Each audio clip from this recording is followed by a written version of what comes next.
Happy Valentine's Day. Patriot Radio News Hour. I'm Joe Jaquint, CEO of the Patriot Trading Group. And our toll-free number, 800-951-0592. You know, start thinking, in the age of cell phones, does a toll-free number matter? I don't know. But we got one. And it's 800-951-0592. The website at allamericangold.com. I don't need to tell you about it. It's awesome. Get out there.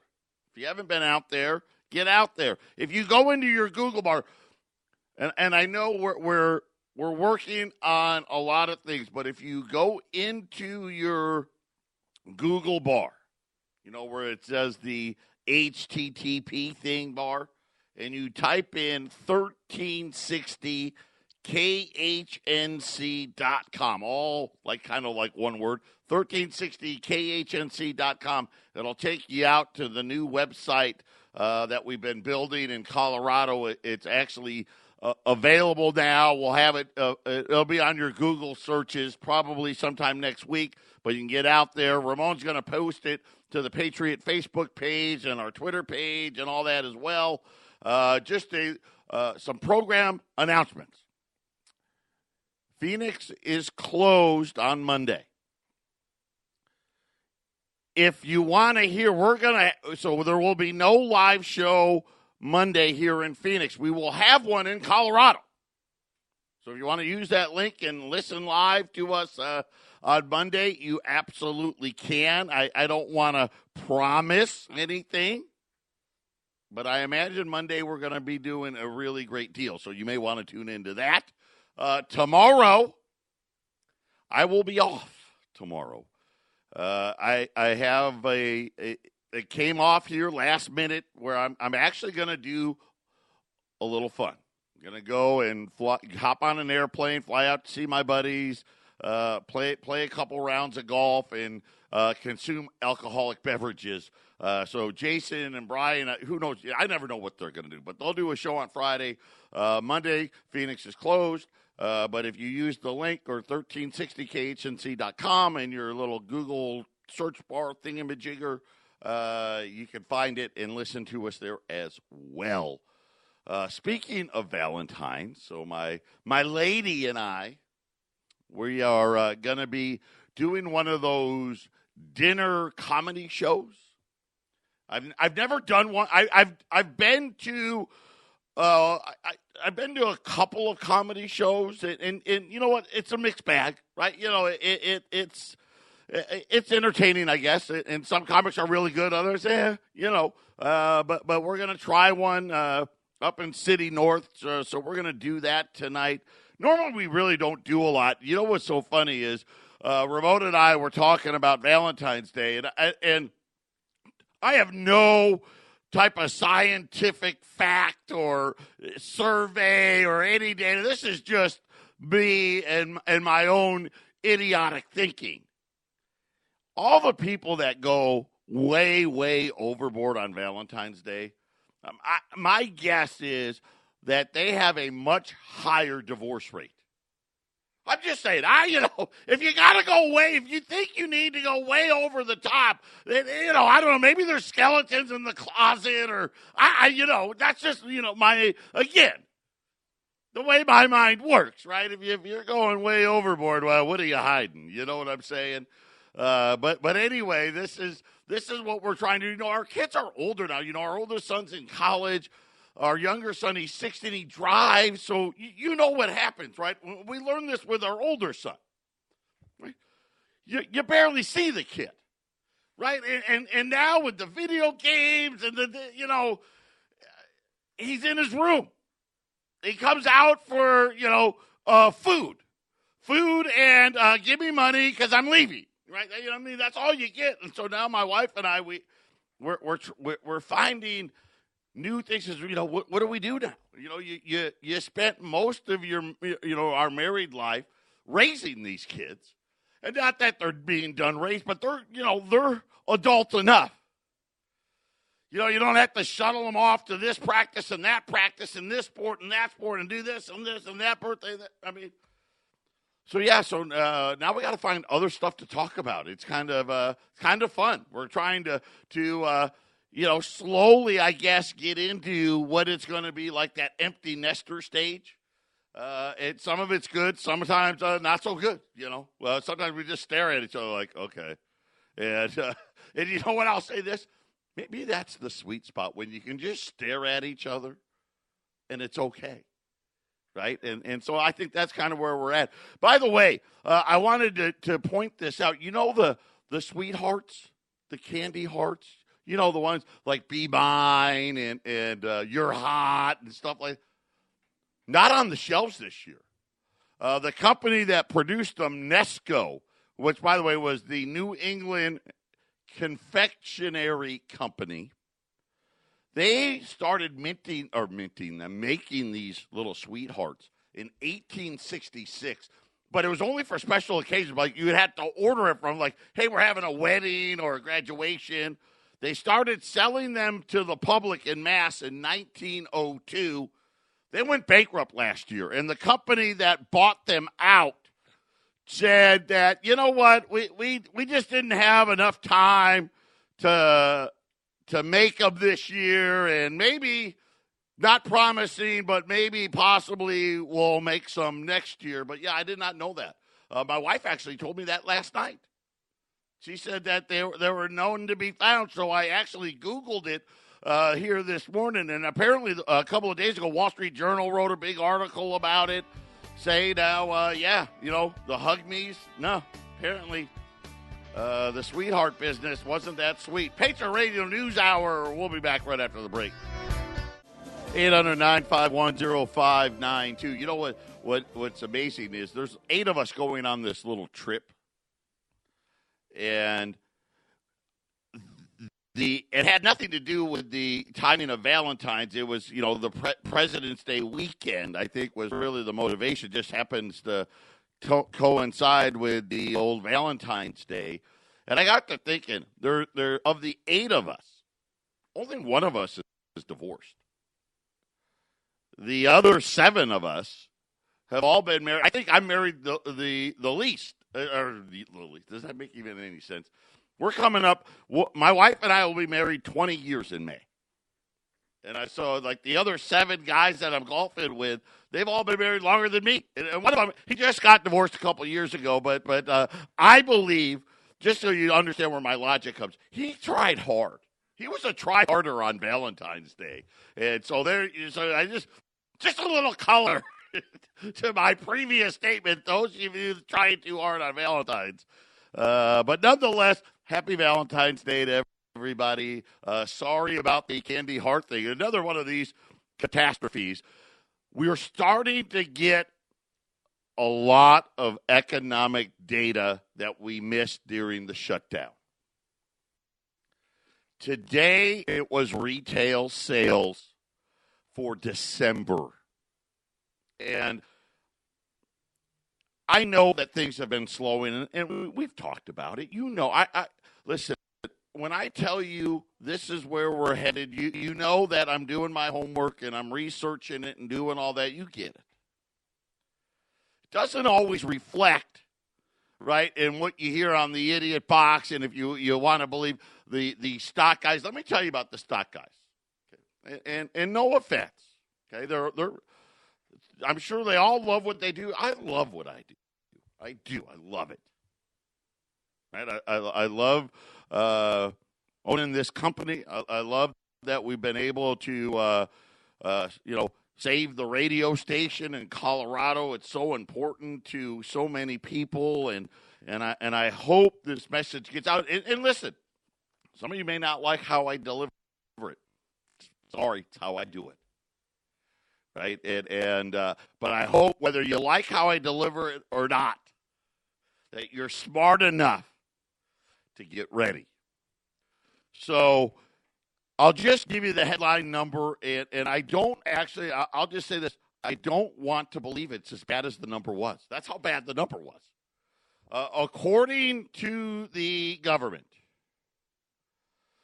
the retail spending print for December came down, and now this was delayed again because of the shutdown. Came in much worse than expected. Matter of fact, I apologize. There we go. The headline number down 1.2%. The expectation, by the way, was for an increase of 0.1%. And you're thinking, hey, this was Christmas. Right? This was December. And then, of course, they break out different things. Oh, I'll take out autos. You took out autos. The number actually got worse. So this was a really big miss because take out gasoline, right? The numbers were all the ways that they try to make it appear better still were bad. Then they have this thing, and as we learn, right? Remember, why use actual data when you can make stuff up? Right? I don't know. Right? Hey, why deal with facts when we can just lie about it? So when it comes to GDP, they actually, why, I don't know. Again, I don't know. But they don't actually take the number. I mean, that would make the most sense. They use what they call a control group. The control group number was supposed to be up 0.4%. So, think about how they do it. So the headline number was supposed to be up 0.1%, right? Most people knew, right? Hey, November was a big month. I think Thanksgiving was a little early this year, and a lot of people said, hey, the consumer, they're going to run out of money here, and they did. Right, but the +1 for the headline, but the control group, what they were going to use for GDP, was much higher. I mean, that's a big difference. It doesn't sound like a lot, but 0.3 is a lot. The control group number for December was worse than the headline, negative 1.7%. The biggest drop in retail sales since 2009. Again, I'm going to say that I don't want to believe that. I will say this. It's slowed. Right? The Federal Reserve, remember, in the middle of December, came out with that press conference. And I told you, I said, they don't care about anybody. Right? They were sticking to everything's great, and we're going to keep hiking rates. And remember, right, Christmas Eve, the Dow was down to, 21,800 or something like that. This was why. See, they knew already. Now, why the central bank tried to hide it, I don't know. But nonetheless, right, miraculously, right after that, what did they do? Oh, no, we're done, and blah, blah, blah. Now you know why. By the way, the headline, the biggest drop, that was the biggest drop in the headline number since 2009, right? You think about 2009, we were in the throes of the financial crisis, right? Because technically the financial crisis technically started in 2008. Of course, we all know different, right? That thing really started, at the end of 2005, because the housing started to roll at the end of 2005. The control group drop. This one was kind of really interesting. The worst since 9/11. Yeah. So the worst drop in the control group since 9/11. Obviously, numbers were horrible. Larry Kudlow, though, so immediately, you gotta understand how this works. Immediately, who do they put on TV? Larry Kudlow. Why? I don't know. Right. Well, I guess I do know. Technically, he's the advisor to the president about this stuff. And he said, hey, everybody knows there's glitches in the retail sales number. I didn't know that. And I wonder, and again, nobody on TV is going to ask him. Does that mean there's glitches when the number's good, too? I mean, is there just always glitches? Why don't we fix the glitches? I mean, what type of glitches are we talking about, Larry? I mean, the only glitch there was people they ran out of money. Right? I beat you up with the numbers. Credit card debt all-time high. Auto loan debt all-time high. Student loan debt all-time high. Only one debt isn't all-time high. Housing. Mortgage debt is not at all-time highs. Why? Because guess what? The American dream ain't for you. This is what they've done. By the way, Denver, the teacher strike is over. 7 and 11% pay increase. And get ready. If your city hasn't had your teacher strike, it's coming. And again, nobody's actually wrong in any of this. Right? You talk about they wanting to raise the minimum wage and all this talk about $15 an hour and everybody all up and down. Nobody's wrong. What's happened is the central bank has robbed us for decades. Period. End of discussion. This is what they do, and then they lie about it. I've said it for a long time now. All of these people striking for higher pay, you're striking at the wrong people. You need to strike at the central bank. Right? That's where we need to be focusing our attention because they're the reason why you can't afford to live in the communities you teach in. I remember, teachers used to be middle class. I don't know. I don't think anybody would confuse a teacher with middle class, maybe lower middle class, right? And that's about it. Especially if you don't have two incomes together. I know a lot of teachers. 35, 45 grand. I mean, that's the pay. And to get to that 45, you got to be a teacher for a while. I want to shift gears a little bit. Here is something, go back to 1971. Every single time this event has happened, we've either already started into a recession or it was the leading indicator that we were going into a recession. Every time, not once in a while, not most of the time, every time. It has to do with the monthly budget statement that's produced by the Treasury Department. So every month they produce a statement, kind of like a business would do. Hey, here's our financial statement for the month. And, of course, the quarter and the year. And what they say on these financial statements is, hey, here's how much money we collected. Here's how much money we spent. Pretty simple stuff. And as we all know, most every month, there's a few exceptions, right? Like April. Right, because, people got to pay their taxes. Usually it's April and October. Those are usually the 2 months. Because if you file an extension, they're due in October.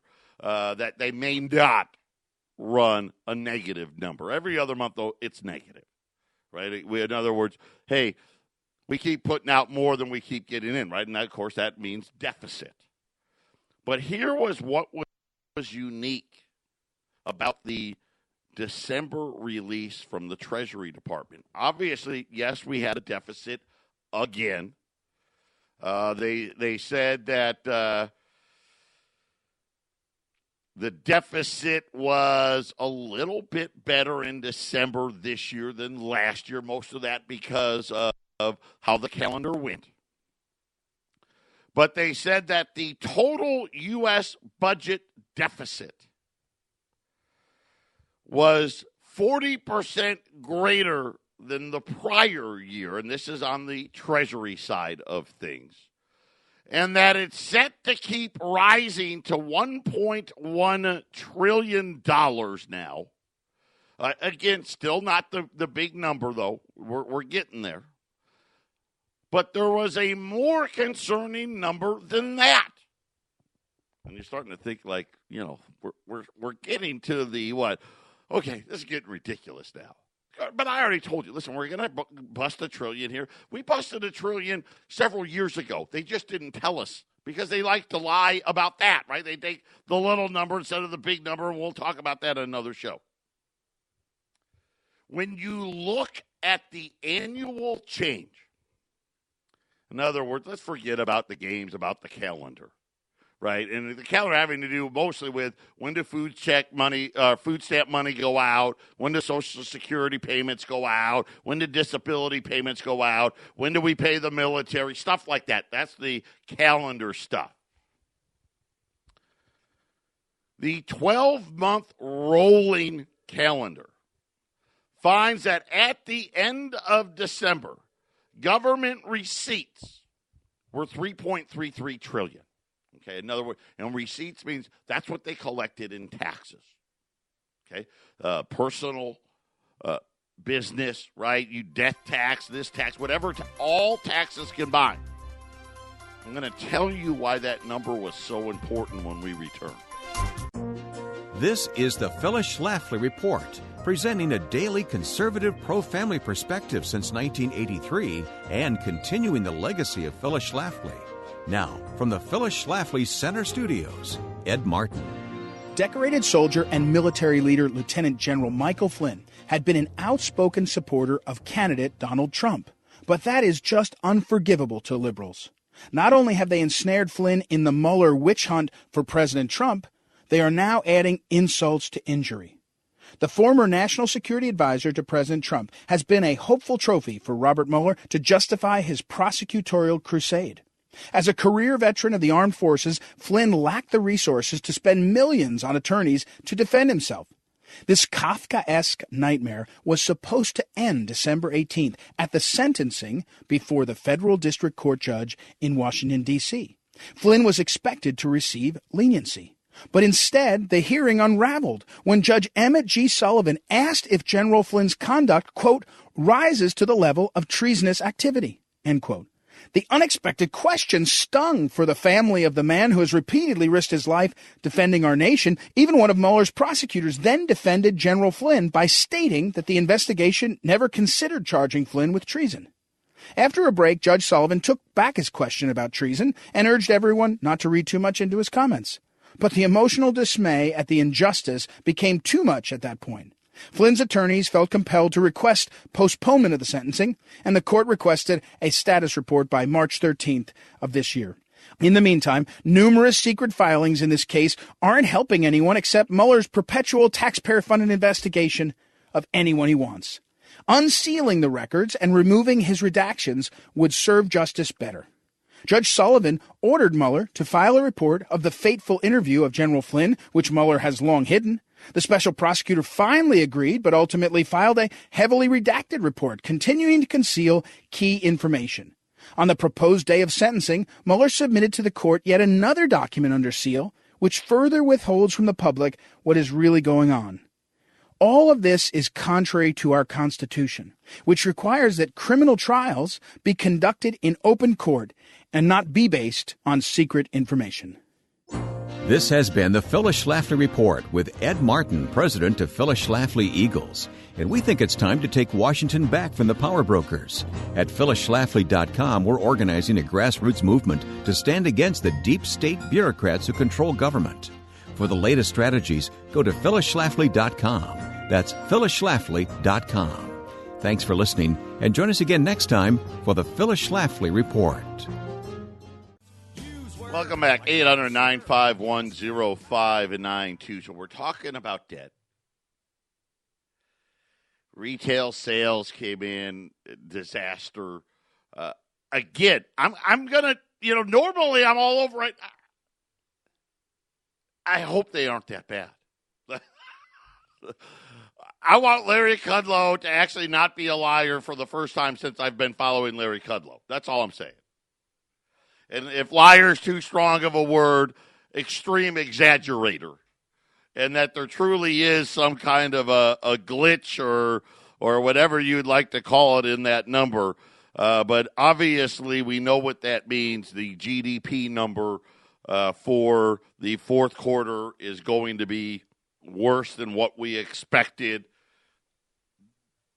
Now I'm worried about, obviously, what? The GDP number for this quarter, which I believe, and I apologize because I'm going to be off, but I believe tomorrow we're supposed to get, I think, maybe a fourth quarter number. So if we do, I'll talk about it next week. But we're talking a more, and we get that. Listen, we're used to big swings in data points. And what frustrates us is the seasonally adjusted and all the fakeness that gets added to it. For the Treasury Department, though, there is no game, right? This is what came in. This is what we spent, right? Period. There's no seasonally adjusting of numbers. Every single time since 1971, since we left the gold standard, when receipts fall year over year, we either are headed into a recession or we're already in a recession. The Treasury's statement came out for the end of the year, ending December the 31st. Receipts, I told you, $3.33 trillion, right? And of course, and here's the bad part about that number. We spent 4.5 something. It may even been 4.6 trillion. Heck, it may even been 4.7. I'll have that number next week. But, remember, they don't like to do it that way. They like to go from October to September, not January to December. But from January to December 2018 versus January to December 2017, tax receipts fell. 2017 fiscal for calendar year, tax receipts were $3.44 trillion. Obviously, right, the Trump tax cuts came into effect. And one of the things Larry Kudlow would come out and lie about, receipts go up when we cut taxes. They didn't. They actually fell 0.4%. Caught people off guard. That wasn't supposed to happen till this year. So just another indicator. I think things are a lot worse under the covers than we thought. I hope I'm wrong. I hope that being able to work for Uber and Lyft and DoorDash and this and that all will help out. I hope the gig economy can pull it off. But just think about the data points I gave you yesterday. Record number of people now 90 days behind on their auto loans. Is anybody paying their student loans? I mean, the amount of people that aren't paying is incredible. Not to mention the ones that are paying, the vast majority of them are only paying the interest or less than interest. I don't even want to think about, could you imagine where we would be if everybody had to actually pay their student loans? What would that number, retail number, be? There would, I mean, you'd probably be married with kids and instead of having one person living with you, you probably need 5 or 6 other people living with you just to be able to afford it. Because all those people living with you, they got student loans debt as well. But these are the numbers. This is what I think the central bank and why they did the huge about face. Because it wasn't, I don't want to believe it was Wall Street falling. I mean, that was part, that was absolutely part of it, right? They want to help their billionaire buddies. But, they're so out of touch with what's really happening out there that I don't think they realized it. Then we had jobless claims come out. Those were higher. And even that, you remember now, these aren't the jobless claims of 20 years ago. But even those now, we're seeing a very clear pattern since the beginning of the year. Jobless claims, which got down to, around 200,000 every week, are now squarely above, somewhere between, say, 225 and 250. And really, most of it in the high 230s. That's a big jump. As I told you, a lot of the jobs now, you don't get to file unemployment anymore. So those were the numbers. And then the other big news, the Wall Street Journal this morning came out and it just shredded the nonsense of the trade talks with China going well. According to them, they said, hey, there's no deal. They're not even close to a deal. Matter of fact, the Wall Street Journal said that it's deadlocked, that China is willing to buy more stuff, but that's it. Then Larry Kudlow, who they brought out after the bad retail number, he said, no, don't worry, it's fine, right? It's okay. Things are going well. And by the way, the Dow, which is down 180 points right now, was down, about 250, almost came all the way back, was only down after Larry Kudlow denied the Wall Street Journal report. Came back to only being down about 60 or 70, and then Bloomberg came out and said, essentially, hey, I don't know what Larry Kudlow's talking about. The Wall Street Journal's correct. The trade talks are going nowhere. So, again, you talk about people and government people and Larry Kudlow. Listen, they lie to us on a daily basis. The retail sales number, and he said, hey, it was affected, there was glitches, and it was affected by the government shutdown. The government shutdown didn't happen yet, and matter of fact, most people didn't think it was actually going to happen. Then he said that he was hopeful now that the Fed had stepped aside, too, by the way. Yeah. 800-951-0592 is our toll-free number. Gold depends on where you look. I'm going to tell you gold's down $1, 1,310. I think on Kitco they're going to tell you gold's up like $3.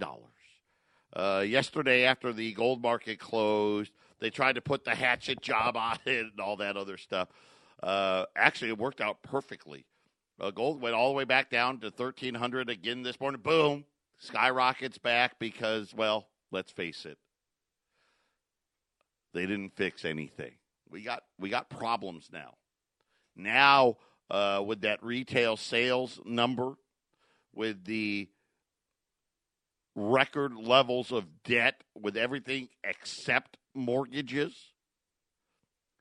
the number of people now 90 days or more past due on auto loans hitting a new all-time record high.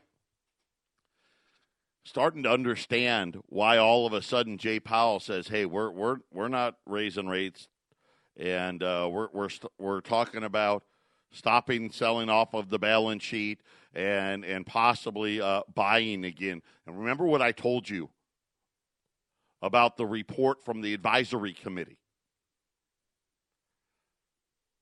They flat out said,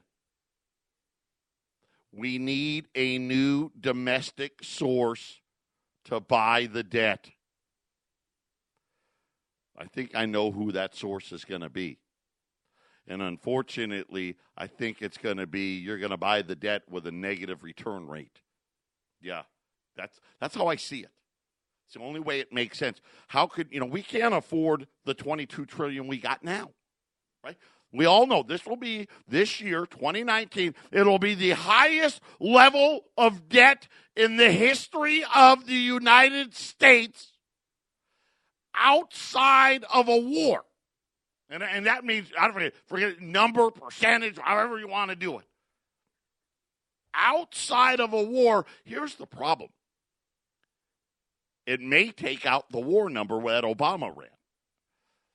But 2020, 2021, 2022, right, we're going to have the highest debt levels ever. And I'm not counting a recession. When you count a recession, the numbers get really scary. We can't afford that. It's simple to understand. You know it. So now the advisory committee says, hey, we need a new domestic source. At the same time, the Treasury Department said revenues are down. Government spending isn't going lower. So I mean, it's really easy to see, okay, we already know we got to spend more every year on Social Security, Medicaid, Medicare, all these things. And now revenue is falling. At the same time, the advisory committee says, hey, there's not enough buyers. These primary dealers are running out of room to absorb it all.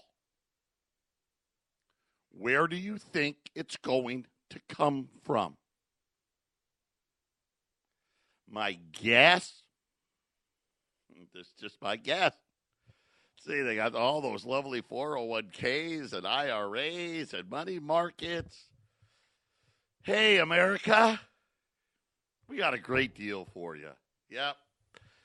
We're going to take that money, and I'm sure they won't take it all yet.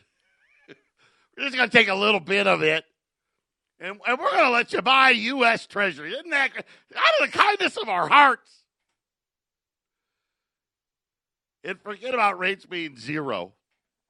Right? Can you imagine? We can't do it at $22 trillion. What about it at $44 trillion? What type of interest could we afford to pay? Right? When the deficit was $1 trillion, yeah, okay, we'll pay 6, 7, 8%. Remember when you used to be able to go get that on a CD at your bank? They're coming for it. That's why I'm telling you, I hope you have some money somewhere other than the debt markets. Talking about gold and silver, 800-951-0592. I still got some silver quarters and dimes. The dimes at $62.50. The quarters are at $125. On the gold side, listen, I've still got a handful of slabs today. They were $1,415 yesterday. Today, $1,410 because gold's down a little bit from when I was doing the show yesterday. So $1,410 on the slabs, and at this point, they're either 61s or 60. I can't promise you anything other than it's going to be a slab $20 gold piece. 800-951-0592. I want to get to this though. This will tell you all you need to know about the lying. This is why, is it revolution here? I don't know.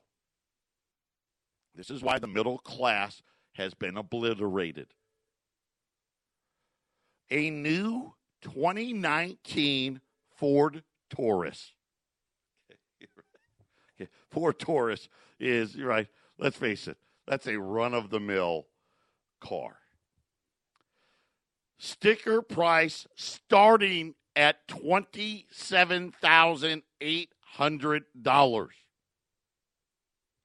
Now, it's a better car in a bunch of ways than the new 1996 Taurus was at the time, which its sticker price was $17,000. Quality, equipment, performance, comfort, safety. In other words, the model's gotten better. And the price has surged 55%. So far, so good, as this is typical for all models that have existed this long. I'm going to tell you what the Bureau of Labor Statistics and the central bank thinks about this when we return. So we're talking about a Ford Taurus and how they mislead us about inflation, which they tell us doesn't exist. Right? They just told us again, producer prices, all of those data points came out. They said, oh, yeah, there wasn't any.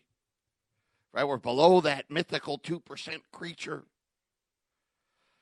And according to, and this was Wolf Richter, by the way, he's the one that did the research, that essentially 28,000 to, and I'm rounding here, 28,000 to 18,000 for the Taurus. Okay, that was the difference in price from 1996 to today. And this is, I guess, the stripped down model version, base price. According to the central bank, the price of a new vehicle in terms of inflation is 0.